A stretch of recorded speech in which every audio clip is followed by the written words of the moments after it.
Hi friends, అందరూ ఎలా ఉన్నారు? మీరంతా క్షేమంగా ఉండాలని కోరుకుంటూ ఈరోజు ఒక గుండెలు పిండేసే, వెన్నులో వణుకు పుట్టించే సరికొత్త విఎల్ హారర్ ఎక్స్పీరియన్స్తో మీ ముందుకు వచ్చాను. మీరు మా ఛానల్ను ఆదరిస్తున్న తీరు, మీరు పెట్టే కామెంట్లు మాకు ఎంతో ఉత్సాహాన్నిస్తున్నాయి. ఇక ఆలస్యం చేయకుండా ఈరోజు మనం ఆ భయంకరమైన చీకటి సామ్రాజ్యంలోకి అడుగు పెడదాం. ముఖ్యంగా ఈ కథ చెప్పడానికి ముందు ఒక చిన్న విన్నపం. మీరు ఒంటరిగా ఉన్నప్పుడు లేదా రాత్రిపూట ఈ కథ వింటుంటే మీ చుట్టూ ఉన్న కిటికీలు సరిగ్గా మూసి ఉన్నాయో లేదో ఒకసారి చూసుకోండి.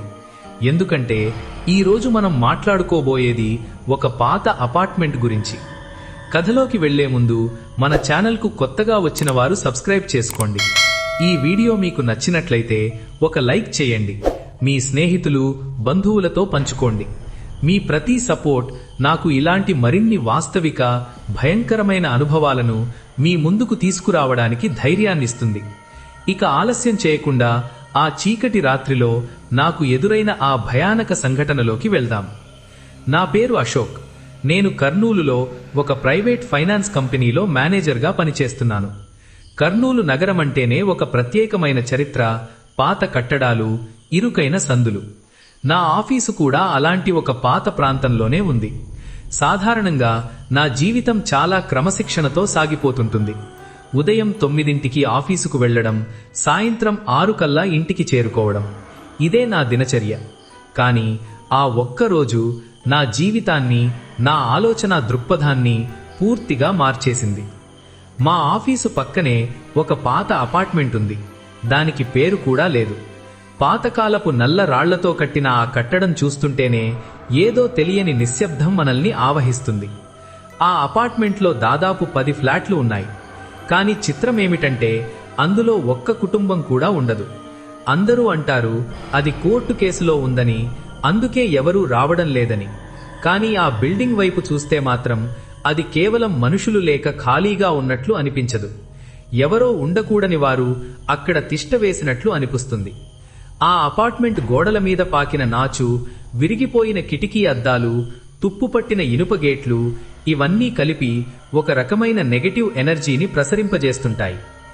ఆ రోజు ఆఫీసులో పని ఒత్తిడి చాలా ఎక్కువగా ఉంది. మంత్ ఎండ్ కావడంతో టార్గెట్స్ పూర్తి చేయాలి, రిపోర్ట్స్ పంపాలి. నా టీం అందరూ 7 గంటలకే వెళ్లిపోయారు. నేను మాత్రం నా క్యాబిన్లో కూర్చొని ల్యాప్టాప్లో మునిగిపోయాను. సమయం ఎంతయిందో కూడా గమనించలేదు. చుట్టుపక్కలంతా నిశ్శబ్దంగా ఉంది. కేవలం నా ఏసీ హమ్మింగ్ సౌండ్ తప్ప మరేమీ వినిపించడం లేదు. మధ్యలో ఒకసారి కాఫీ కోసం లేచి కిటికీ దగ్గరకు వెళ్లాను. నా క్యాబిన్ కిటికీ సరిగ్గా ఆ పాత అపార్ట్మెంట్ వైపు ఉంటుంది. బయట చిమ్మ చీకటి, వీధి దీపాలు కూడా సరిగ్గా వెలగడం లేదు. కర్నూలు వేసవి రాత్రులు కూడా ఒక్కోసారి చాలా వింతగా ఉంటాయి. గాలిలో ఒక రకమైన వేడి, ఏదో తెలియని ఆందోళన. నేను కిటికీ తెర తీసి బయటకు చూశాను. సరిగ్గా నా కిటికీకి ఎదురుగా ఉన్న ఆ అపార్ట్మెంట్ 3వ అంతస్తు బాల్కనీలో ఎవరో నిలబడి ఉన్నట్లు అనిపించింది. మొదట నేను భ్రమ అనుకున్నాను. కళ్లను గట్టిగా నలుపుకొని మళ్లీ చూశాను. అవును, అక్కడ ఎవరో ఉన్నారు. ఒక స్త్రీ ఆకారంలా ఉంది. ఆమె తెల్లటి చీర కట్టుకొని బాల్కనీ రేలింగ్ పట్టుకుని కిందకు చూస్తోంది. ఆ చీకటిలో ఆమె ముఖం స్పష్టంగా కనిపించడం లేదు, కానీ ఆమె చూపులు మాత్రం సరిగ్గా మా ఆఫీసు వైపు, ఇంకా చెప్పాలంటే నేరుగా నా వైపు ఉన్నట్లు అనిపించింది. నా వెన్నులో ఒక్కసారిగా వణుకు పుట్టింది. ఆ అపార్ట్మెంట్లో ఎవరూ ఉండరని అందరికీ తెలుసు. గేటుకి పెద్ద తాళం వేసి ఉంటుంది. మరి ఈమె అక్కడికి ఎలా వెళ్ళింది? నేను అక్కడే నిలబడి గమనిస్తున్నాను. ఆమె కదలడం లేదు. కనీసం రెప్ప వేస్తున్నట్లు కూడా లేదు. ఒక విగ్రహంలా అలాగే నిలబడి ఉంది. సడన్ గా నా ఫోన్ రింగ్ అయింది. ఆ నిశ్శబ్దంలో ఆ శబ్దం వినగానే నేను ఒక్కసారిగా ఉలిక్కిపడి వెనక్కి తిరిగాను. అది మా ఆవిడ కాల్. ఏవండి, ఇంకా ఎంతసేపు? టైం 9 దాటింది. భోజనం తీసుకురావాలా అని అడిగింది. లేదు జ్యోతి, ఇప్పుడే బయలుదేరుతున్నాను. ఒక 10 నిమిషాల్లో వచ్చేస్తాను అని చెప్పి ఫోన్ పెట్టేసి మళ్లీ కిటికీ వైపు చూశాను. అక్కడ ఎవరూ లేరు. కేవలం ఖాళీ బాల్కనీ. ఆ రైలింగ్ మీద పడుతున్న అస్పష్టమైన వెలుతురు తప్ప మరేమీ లేదు. ఒక సెకను క్రితం చూసిన ఆ ఆకారం మాయమైపోయింది. అశోక్, నువ్వు ఎక్కువ పని చేస్తున్నావు, అందుకే నీకు భ్రమలు కలుగుతున్నాయి అని నన్ను నేను సమాధానపరుచుకున్నాను. కాని నా మనసు లోపల ఏదో మూల ఒక చిన్న సందేహం. భ్రమ అయితే అంత స్పష్టంగా ఎలా కనిపిస్తుంది? ఆ తెల్లటి చీర, ఆ నిశ్చలమైన నిలబడి ఉన్న తీరు అన్నీ నా కళ్ల ముందే కదలాడుతున్నాయి. నేను నా సామాన్లన్నీ సర్దుకుని క్యాబిన్ లైట్లు ఆపేసి బయటకు వచ్చాను. ఆఫీసు మెయిన్ హాల్లోకి రాగానే అక్కడ ఉన్న సెక్యూరిటీ గార్డు రామయ్య కనిపించలేదు. బహుశా అతను బయట ఎక్కడైనా రౌండ్స్ వేస్తున్నాడేమో అనుకున్నాను. మెయిన్ డోర్ లాక్ చేయడానికి వెళుతుండగా ఒక్కసారిగా ఆ పాత అపార్ట్మెంట్ వైపు నుండి ఒక వింతైన శబ్దం వచ్చింది. టక్ టక్ టక్. ఎవరో చెక్క తలుపును చేత్తో గట్టిగా కొడుతున్నట్లుంది. అది గాలికి కొట్టుకునే శబ్దం కాదు, ఎవరో కావాలని లయబద్ధంగా కొడుతున్నారు. ఆ నిశ్శబ్ద రాత్రిలో ఆ శబ్దం చాలా భయంకరంగా వినిపించింది. నేను ఆగిపోయి విన్నాను. మళ్లీ అదే శబ్దం, ఈసారి ఇంకా గట్టిగా. నా గుండె వేగం పెరిగింది. ఆ అపార్ట్మెంట్ లోపల నుండి ఆ శబ్దం వస్తోంది. నేను మెల్లగా అడుగులు వేసుకుంటూ ఆఫీసు వరండాలోకి వెళ్లాను. అక్కడి నుండి ఆ అపార్ట్మెంట్ మెయిన్ డోర్ కనిపిస్తుంది. ఆ డోర్కి పెద్ద ఇనుప గొలుసు, తాళం వేసి ఉన్నాయి. కానీ లోపల నుండి ఎవరో ఆ తలుపును బలంగా నెడుతున్నట్లు, కొడుతున్నట్లు అది కదులుతోంది. ఎవరది అని గట్టిగా అరుద్దామనుకున్నాను, కానీ నా గొంతు పెగలలేదు. గాలిలో ఏదో చల్లదనం పెరిగింది. మే నెలలో కూడా నాకు వణుకు పుడుతోంది. సడన్గా ఆ శబ్దాలు ఆగిపోయాయి. అంతా నిశ్శబ్దం. ఎంత నిశ్శబ్దం అంటే నా శ్వాస నాకే వినబడుతోంది. నేను వెనక్కి తిరిగి నా ఆఫీసు తాళం వెయ్యబోతుండగా నా వెనక ఎవరో నిలబడి నా మెడ మీద ఊపిరి వదులుతున్నట్లు అనిపించింది. ఆ ఊపిరిలో ఒక రకమైన కుళ్ళిన వాసన, పురాతనమైన దుమ్ము వాసన. నా ప్రాణాలు నాలో లేవు. వెనక్కి తిరిగి చూడాలంటే భయం, చూడకపోతే ఆ ఆందోళన నన్ను చంపేసేలా ఉంది. అతి కష్టం మీద మెడ తిప్పి చూశాను. నేను వెనక్కి తిరిగి చూడగానే అక్కడ ఎవరూ లేరు. కానీ గాలిలో ఆ వింతైన వాసన మాత్రం అలాగే ఉంది. నా శరీరం చెమటలతో తడిసిపోయింది. ఆ క్షణం నాకనిపించింది, నా చుట్టూ ఏదో అదృశ్యమైన శక్తి తిరుగుతోందని. త్వరగా ఆఫీసు తాళం వేసి పరుగు పరుగున నా బైక్ పార్కింగ్ దగ్గరకు వెళ్లాను. బైక్ స్టార్ట్ చేసేటప్పుడు కూడా నా చేతులు వణుకుతున్నాయి. ఒక్కసారి కూడా వెనక్కి తిరిగి చూడకుండా మెయిన్ రోడ్డు మీదకు వచ్చేశాను. ట్రాఫిక్, జనాల మధ్యకు రాగానే కొంచెం ఊపిరి పీల్చుకున్నాను. అశోక్, ఇదంతా నీ ఊహే. ఆ పాత బిల్డింగ్ చూసి నువ్వు భయపడుతున్నావు. ఆ తలుపు శబ్దం బహుశా పిల్లుల వల్ల గాని, గాలి వల్ల గాని వచ్చి ఉంటుంది అని నన్ను నేను సముదాయించుకోవడానికి ప్రయత్నించాను. ఇంటికి వెళ్ళాక జ్యోతి నా ముఖం చూసి, ఏమైంది, ఎందుకలా అయిపోయారు, ఒంట్లో బాగోలేదా అని అడిగింది. నేనేమీ చెప్పలేదు. చెప్పినా తను నమ్మదు, పైగా భయపడుతుంది. ఆ రాత్రి నాకు నిద్ర పట్టలేదు.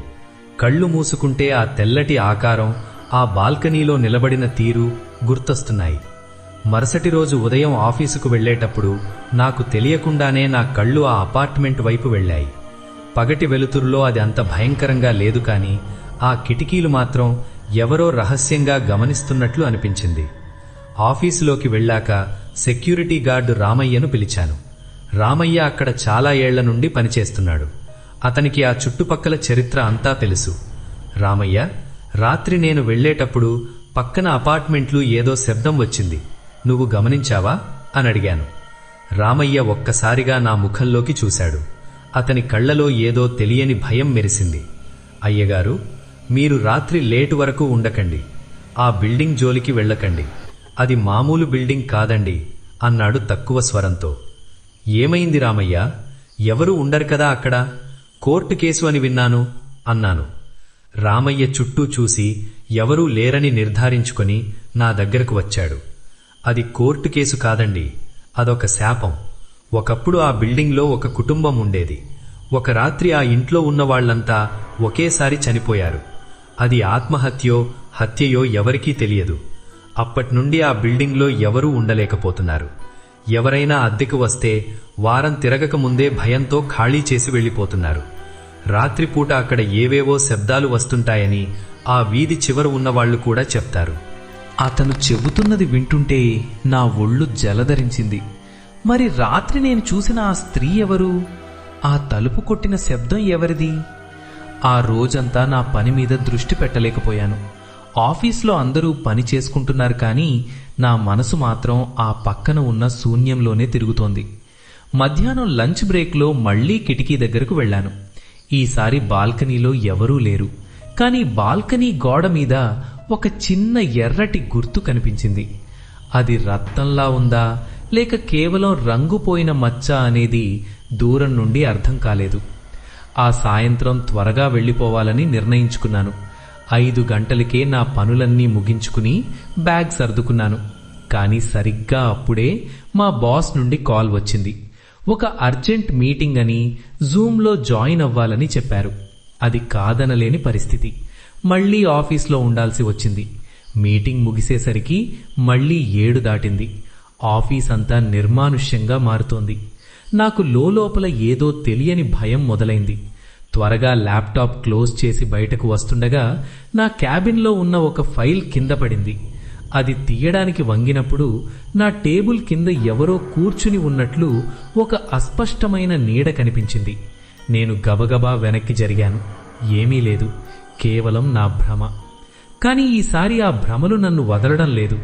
ఆఫీస్ మెయిన్ డోర్ దగ్గరకు వెళుతుండగా మళ్లీ ఆ పాత అపార్ట్మెంట్ నుండి శబ్దం మొదలైంది. ధామ్ ధామ్ ధామ్. ఈసారి అది కేవలం తలుపు కొట్టడం కాదు, ఎవరో లోపల నుండి తలుపును బద్దలు కొట్టడానికి ప్రయత్నిస్తున్నట్లు భయంకరమైన శబ్దాలు వస్తున్నాయి. ఆ శబ్దానికి ఆఫీసు కిటికీలు కూడా వణుకుతున్నాయి. నేను భయంతో ఆగిపోయాను. సరిగ్గా అదే సమయంలో నా ఆఫీసు హాల్లో ఉన్న లైట్లు ఒక్కసారిగా మినుకుమినుకుమంటూ ఆరిపోయాయి. చీకటి, గాఢాంధకారం. కేవలం బయట నుండి వస్తున్న అస్పష్టమైన వెలుతురు తప్ప ఏమీ లేదు. నా గుండె చప్పుడు నాకే వినబడుతోంది. ఆ పక్కన అపార్ట్మెంట్లో శబ్దాలు పెరుగుతున్నాయి. ఎవరో ఏడుస్తున్నట్లు, ఎవరో సాయం కోసం అర్థించినట్లు ఒక సన్నని గొంతు వినబడటం మొదలైంది. కాపాడండి, ప్లీజ్, తలుపు తీయండి. అది ఒక చిన్న పాప గొంతులా ఉంది. నాలో మానవత్వం భయాన్ని మించిపోయింది. ఎవరైనా ఆ బిల్డింగ్లో చిక్కుకుపోయారా? ఎవరైనా పాత దొంగలు ఆ పాపను అక్కడ దాచారా? నేను వెంటనే నా ఫోన్ టార్చ్ ఆన్ చేసి ఆఫీసు బయటకు వచ్చాను. ఆ అపార్ట్మెంట్ గేటు దగ్గరకు వెళ్లాను. లోపల నుండి ఆ ఏడుపు స్పష్టంగా వినబడుతోంది. బాబూ, తలుపు తీయండి, లోపల చీకటిగా ఉంది. నేను గేటు దూకి లోపలికి వెళ్లాను. ఆ అపార్ట్మెంట్ మెయిన్ డోర్ దగ్గరకు వెళ్లగానే ఆ శబ్దాలు ఆగిపోయాయి. నిశ్శబ్దం ఆవహించింది. నేను నా టార్చ్ వెలుగును ఆ తలుపు మీద వేసి చూశాను. ఆ పాత చెక్క తలుపు మీద గీతలు పడి ఉన్నాయి.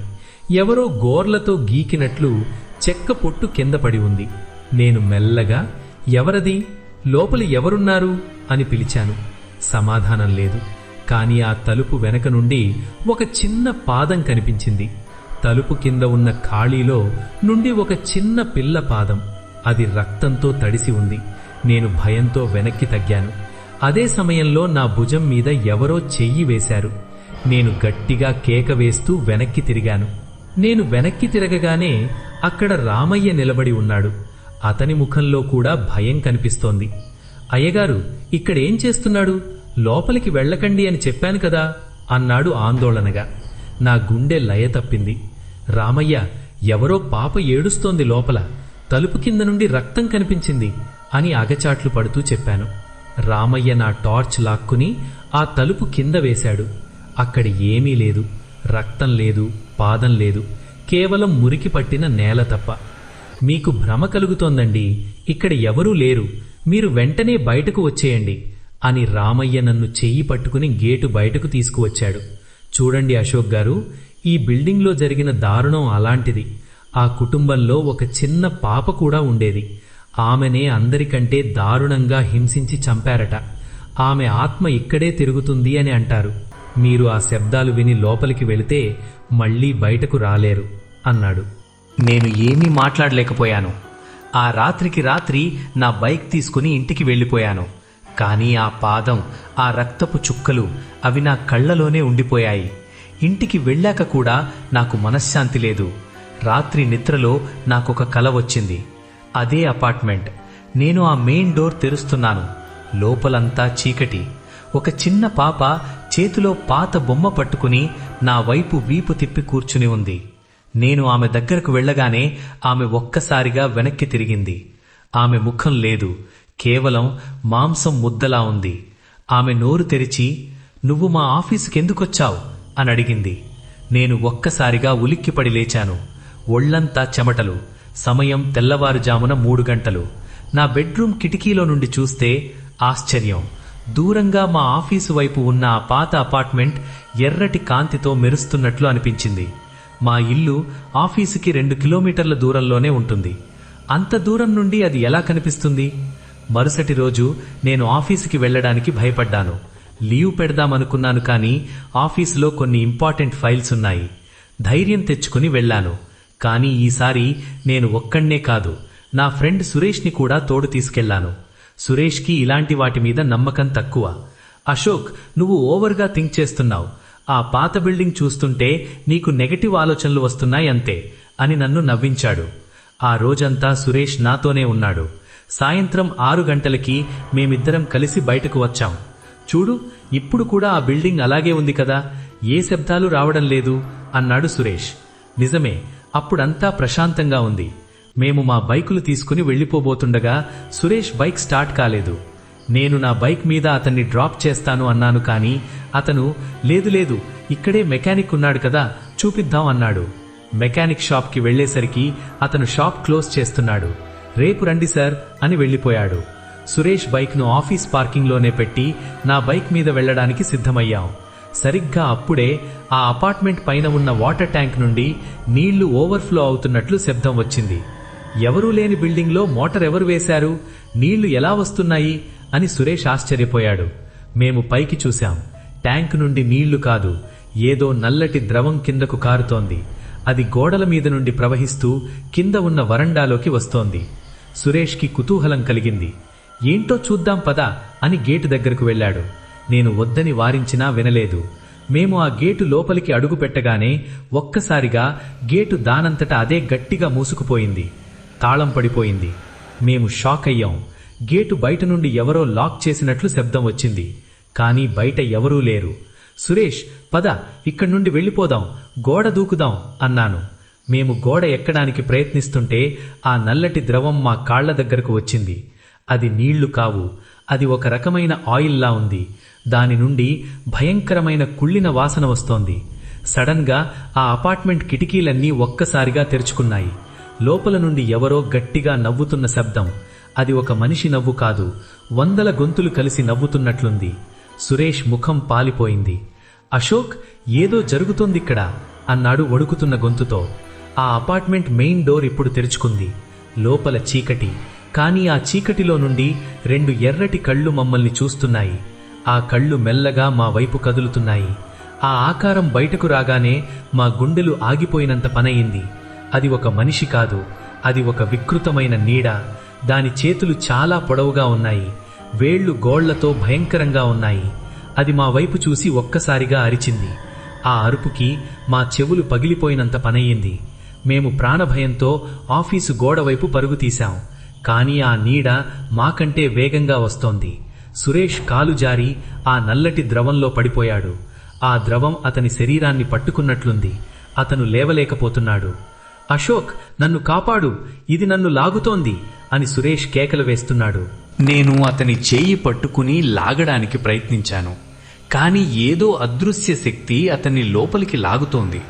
ఆ నీడ ఇప్పుడు మా దగ్గరకొచ్చేసింది.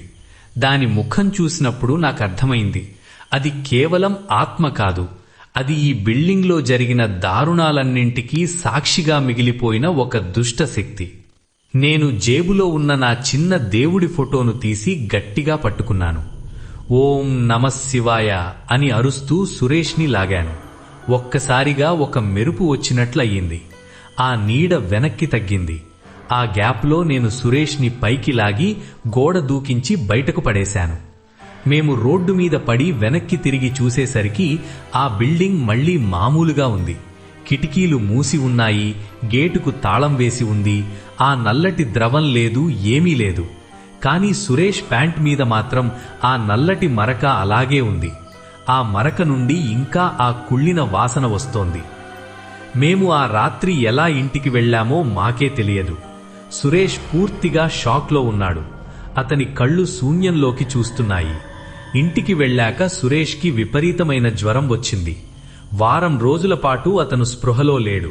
స్పృహ వచ్చినా కూడా అతను ఏమీ మాట్లాడలేకపోయాడు. అతని ప్యాంటు మీద ఉన్న ఆ నల్లటి మరక ఎంత ఉతికినా పోలేదు. చివరికి ఆ ప్యాంటును తగలబెట్టాల్సి వచ్చింది. నేను మాత్రం ఆఫీసుకి వెళ్లడం మానేశాను. నా ఉద్యోగానికి రిజైన్ చేశాను. ఆ బిల్డింగ్ దగ్గరకు వెళ్లడమే కాదు, ఆ ఏరియా వైపు చూడాలంటేనే నాకు వణుకు పుడుతోంది. కానీ చిత్రం ఏమిటంటే, నేను ఆఫీసు వదిలేసినా కూడా ఆ అనుభవం నన్ను వదల్లేదు. కొన్ని రోజుల తర్వాత నాకు ఒక పార్సిల్ వచ్చింది. దానిమీద అడ్రస్ లేదు, కేవలం నా పేరు మాత్రమే ఉంది. నేను దాన్ని తెరిచి చూశాను. అందులో ఒక పాత ఫోటో ఉంది. అది ఆ అపార్ట్మెంట్లో జరిగిన దారుణం నాటి ఫోటో అని అర్థమవుతోంది. ఆ ఫోటోలో ఒక కుటుంబం ఉంది, భార్యాభర్తలు, ఒక చిన్న పాప. ఆశ్చర్యం ఏమిటంటే, ఆ ఫోటోలో ఉన్న వ్యక్తి ముఖం సరిగ్గా నా ముఖంలాగే ఉంది. నాకు కాళ్ల కింద భూమి కదిలిపోయినట్లు అనిపించింది. నేను వెంటనే ఆ ఫోటోను పట్టుకుని రామయ్య దగ్గరకు వెళ్ళాను. రామయ్య ఇప్పుడు ఆ పని మానేసి తన ఊరికి వెళ్ళిపోతున్నాడు. అతను ఆ ఫోటో చూసి నిశ్చేష్టుడయ్యాడు. అశోక్ గారు, నేను మీకు ఒక నిజం చెప్పాలి. ఇన్నాళ్ళు అది శాపమని చెప్పాను కదా, అది పూర్తి నిజం కాదు. ఆ బిల్డింగ్లో చనిపోయిన వ్యక్తి మీ తాతయ్య తమ్ముడు. ఆ ఆస్తి కోసం మీ కుటుంబంలోనే ఎవరో వాళ్ళని చంపేశారు. మీరు ఆఫీసు మేనేజర్గా అక్కడికి చేరడం యాదృచ్ఛికం కాదు. ఆ ఆత్మలే మిమ్మల్ని అక్కడికి రప్పించాయి. తమకు జరిగిన అన్యాయాన్ని చెప్పడానికో లేక మిమ్మల్ని కూడా వాళ్ల లోకంలోకి తీసుకెళ్లడానికో అవి ప్రయత్నిస్తున్నాయి అన్నాడు రామయ్య. నా ప్రాణాలు గాలిలో కలిసిపోయినట్లు అనిపించింది. అంటే ఆ బాల్కనీలో నేను చూసిన ఆవిడ, ఆ తలుపు కొట్టిన పాప అందరూ నా రక్త సంబంధీకులేనా? మరి ఆ నీడ ఎవరు? రామయ్య చెప్పిన ప్రకారం ఆ బిల్డింగ్లో పేరుకుపోయిన పగ, ద్వేషం కలిసి ఒక దుష్టశక్తిగా మారాయి. అది ఆ కుటుంబ ఆత్మలను కూడా బంధించి ఉంచింది. నేను అక్కడికి వెళ్ళినప్పుడు ఆ ఆత్మలు నన్ను హెచ్చరించడానికి ప్రయత్నించాయి. కానీ ఆ దుష్టశక్తి నన్ను బలి తీసుకోవాలనుకుంది. ఈ రోజుకి నాకు నిద్రలో ఆ తలుపు కొట్టే శబ్దం వినిపిస్తూనే ఉంటుంది. ఒక్కోసారి నా ఇంటి తలుపు కూడా ఎవరో టక్ టక్ అని కొట్టినట్లు అనిపిస్తుంది. నేను కిటికీలో నుండి బయటకు చూడడానికి భయపడతాను. ఎక్కడ ఆ పాత అపార్ట్మెంట్ నా కళ్ల ముందుకు వస్తుందో అని ఆందోళన. కానీ కర్నూలులో ఆ పాత అపార్ట్మెంట్ ఇప్పటికీ అలాగే ఉంది. ఇప్పటికీ దాని గేటుకు పెద్ద తాళం వేసి ఉంటుంది. రాత్రి 9 దాటిన తర్వాత ఆ వీధిలో ఎవరూ నడవరు. ఎవరైనా పొరపాటున ఆ బిల్డింగ్ వైపు చూస్తే బాల్కనీలో ఆ తెల్లటి ఆకారం కనిపిస్తుందని అక్కడి వాళ్ళు చెప్తారు.